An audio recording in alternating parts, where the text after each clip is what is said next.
կնոջը ոնց կարաս չսիրես, որ ոնց, նու էդի, չեմ ասում մամայի բան, մամային պետք է սիրես, տենց ծնվում ես ու այդ սերը անտեսանելի կա,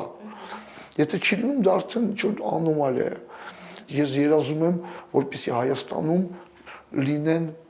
այն կանայք, որոնք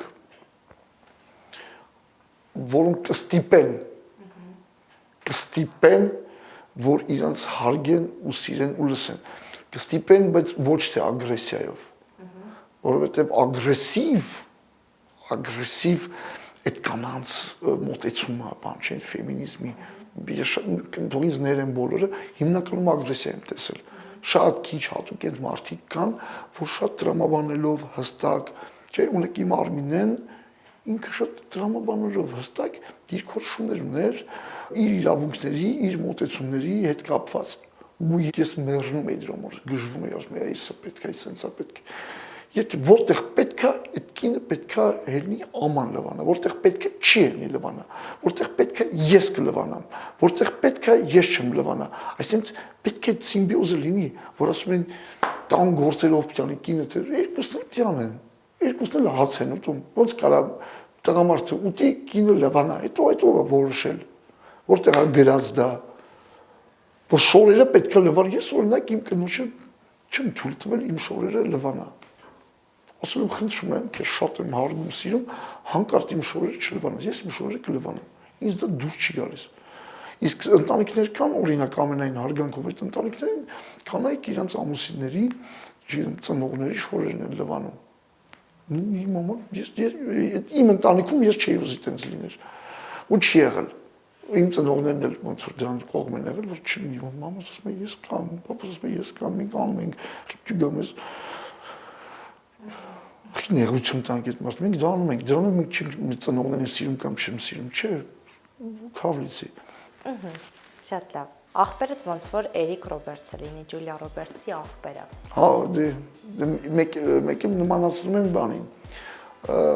Թոմաս Շելբիի դերասանի անունը ոնց էր, Օպենհեյմերի դերասանի անունը ոնց էր։ Ես կարդացել եմ կոմենտները։ Հա, Թոմաս Շելբի, Օպենհեյմեր, այդ դերասանն է շատ նաև նմանացնում Վարդանին։ Դե օքեյ, ոնց է բան նախնդալը, որ Էրիկ Ռոբերտսը Ջուլիա Ռոբերտսի եղբայրը, այսինքն ես Ջուլիա Ռոբերտսն եմ ստացվում։ Որպես նայ, մենք ես Ջուլիա Ռոբերտսը պրինցիպի նույն քցից ունենք։ Մազերս ուղիղ ֆեն անեմ, բնույթ կան տաղանդավոր լինեմ։ Դե հա շատ սիրուն աղբերս, ինչ խոսք, Վարդանս շատ սիրուն է, ու Էրիկ ինքը սիրուն է, այդ ֆենոմենալիզմ աղբերը շատ եմ սիրում, շատ, Վարդանը իմ շատ կարևոր մարդն է այս կյանքում, ու Էրիկ ինքը արտաքինով էլ է սիրուն, ինքը պահվածքով էլ է շատ ուժեղ,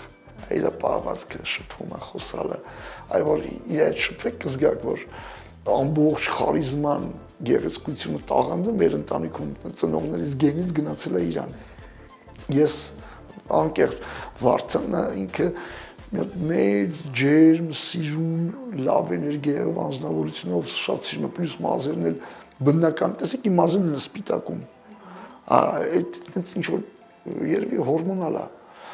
Իր մազերն էլ տենց սպիտակեց, причем գիտեք քանի տարեկան էր։ Բանակից եկավ արդեն սպիտակել էր։ Բանակից եկավ սպիտակի խառնվել էր իրար, ու իմ տենց է մազերը հիմա։ Հարցիպես չի ներկում։ Դե ինչ ասեմ, թող մտածեն այդ մարդիկ, չեն, իրանք այդքան չկան, գան կանգնեն մեր դիմաց ու թույլ տան տենց բան ասեն իրանց։ Վայիկ ջան, եք այդ ձևով նստում, ավելի շուտ պարկում։ Հա, մեր հաղորդման ժամանակ հիմա դե դժվար ասեմ պարկում եմ, ներողություն եմ խնդրում, եթե մի պահ գրեյք է թվացել իմ այդ դիրքը, ուշադիր չեմ եղել, կարող է ճիշտ ասած լինեմ։ Ահա, հաջորդը, մի հարց տամ էլի, ես մազերը տենց ցցում, չես տանում, որ սիրուն չի, ու քո տարիքի բան չի, հո դու 3 տարեկան չես։ Այս նրա մասին է խոսքը, չէ՞։ Դե դուր է գալիս, կներեք, ես ուզում եմ միշտ 3 տարեկան լինել։ Ինձ հետաքրքիր է ինչի է ձեզ հուզում դա, հարգելիս, ինչի է ձեզ դա հուզում։ Ու այդ կոպիտ, ինչի է ձեզ ուզում։ Ակար ես ինչից եմ խոսում, եկեք հասկանաք, եկեք իմ խոսալուց լսեք։ Ես սա չեմ արել էպոտաժի համար, ինձ պարզապես սենց է կամֆորտ։ Իմ մազերի ձևից, վիճակից, չէ, ինձ սենց է հարմար։ Դուք բուրխար, ես ախր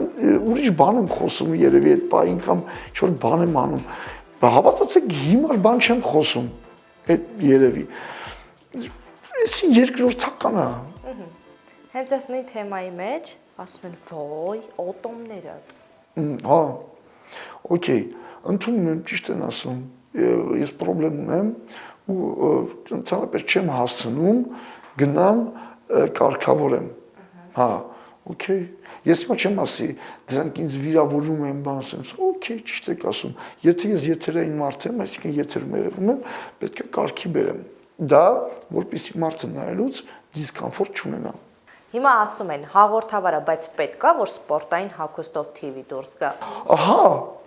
սա հումոր լիգայի մեջ է եղել։ Այո։ Հա, հումոր լիգան դա այն ֆորմատն է, որտեղ պետք է դինամիկա, ակտիվություն, որտեղ ազատ լինես։ Ու ես կարծում եմ սա անճաշակ հագուստ չի, էլի։ Ես կարծում եմ։ Okay։ Ինչ հիմար բան կա կանեք։ Մի քիչ ֆանտազիա միացրեք, հետաքրքիր պահեք ձեզ։ Այսինքն նայեք, եթե ֆանտազիա միացնենք, մենք այնտեղ ժիմ ենք անում, մենք իրար գլխով բաներ ջարդում գլումովը, իմ մեջքին ինչ որ մի հատ պահարան էին ջարդում, երկու բրուտալ տղամարդ փորձում էին հասկանալ ով ավելի լավ հաղորդավար ու այդ ամեն ինչը որ տեղի էր ունեն ջարդելը, բանը ինչ որ մարդ էինք վեկալում, գլքանստում էինք բան, կարծում եմ այդ ֆանտազիա է, էլի, որ երբ եք տեսել որ Հայաստանում հաղորդավարները բեմում նման բաներ անեն։ Ես չեմ տեսել, կներեք։ Ես չեմ տեսել։ Մաքսիմում ամերիկյան լեյթնայթներում ինչ որ Վանդամին կարող է տեսած լինեք։ Նույն տեսանյութի տակ մեկ այլ կոմենտ են գրել։ Ինչ լավ է տանը ինտերնետ ունեք, մեկ-մեկ ուրգանտ եք նայում կրկնում։ Ուրգանտի մոտ տես բաներ եղել, կարա լինի, գիտես Նագիևի հետ կարա լինի եղած։ Հա, կարա լինի։ Okay, ես ուրախ եմ որ դուք հետևում եք, ես օրինակ Ժան-Կլոդ Վան Դամինն եմ հիշում, բայց ինքը մի քիչ ուրիշ էր։ Բայց հետո իդեպ, երբ մենք դա արեցինք, ինձ ուրգանտի տարբերակներ ցույց տվեցին, շնորհակալություն, որ մեզ տեղյակ պահեցիք, ավելի ուշադիր կլինենք, որ չկրկնվենք, այդքան էլ լավ չի դա։ Ընդունում եմ, պետք է ավելի ուշադիր լինենք, որպեսզի ավելի յուրօրինակ բաներ անենք։ Եվ վերջին կոմենտ այսօր։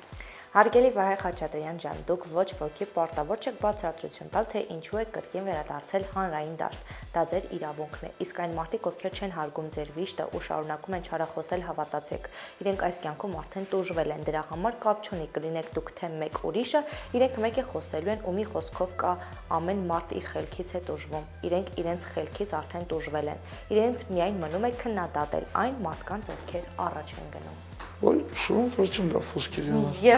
Եվ ամեն ինչ ասված է, չէ՞, ինձ դու ամփոփված։ Անչափ շնորհակալություն հրաշալի խոսքերի համար։ Վայ, շնորհակալություն եմ հայտնում եւս մեկ անգամ, որ ժամանակ գտար ու առավոտ կանուխ մեզ արթնացրեցիր եւ այս նկարահանում իրագործեցինք։ Հուսով եմ մի փոքր դրական էներգիա քեզ փոխանցեցի, հույս ունեմ քեզ չենք նեղացրել եւ շնորհակալություն եւս մեկ անգամ։ Բնականաբար ես եմ շնորհակալ, որ ուշադրություն եք դարձրել իմ այս համեստ պերսոնային, համեստ են տեսանկյունից, որ ես տենց պահանջարկ չունեմ, ինձ շատ չեն հետևում չեն։ Շնորհակալություն, անկեղծ, ինձ շատ կոմֆորտ էր, շատ հաճելի, հավես շփվեցինք, մեր օպերատոր ընկերը տանջվեց, այնտեղ կադրը նայելուց, լույսը դնելուց, չէ, շատ կայֆ էր, շատ ուրախ եմ, որ քո նման մարդ կա ու զբաղվում է նման լավ գործով։ Լավ գործով ես զբաղվում իրականում, շատ լավ, ու նամանավանդ որ դու ֆենոմենալ երգչուհի ես։ Ոյ։ Դու ֆենոմենալ երգչուհի ես, ժողովուրդ ֆենոմենալ երգչուհի է, Սուսաննա, ես անձամբ լսել եմ, ներկայ եմ եղել նրանց ելույթներին, շատ լավ երգչուհի է, շատ, ու դեռ մի բան էլ խնդրեմ, ֆենոմենալ հաղորդավարուհի է, շատ լավ հաղորդավարուհի, շատ գեղեցիկ անձնավորություն է, հմայիչ, խարիզմայով, էներգիայով, Ես խեղդում եմ տաղավարը չեք պատկերացնում։ Վայ, լավ, վերջացրեցինք։ Ես ամաչկոտել եմ։ Ես պրոստը մի հատ նվեր էի ուզում մի հատ։ Կատակ եմ անում, իրոք, շնորհակալություն Սուսաննա ջան։ Շնորհակալություն։ Ես էլ ուզում հիշեցնել, որ մեր գլխավոր գործընկերն է Grohe մասնագիտացված խանութ, որը Հայաստանում ներկայացնում է United Technical Service ընկերությունը։ Grohe Կայունություն եւ կոմֆորտ մեկ սրահում։ Դավիթ Անհախտ 9։